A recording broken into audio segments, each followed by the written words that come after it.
To operate Bosch washing machine, make sure to turn on the main switch. Open the lid. Blow the clothes inside.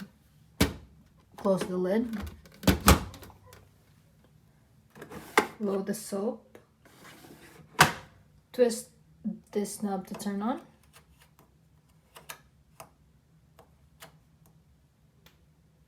Choose the program you want to set by twisting the knob.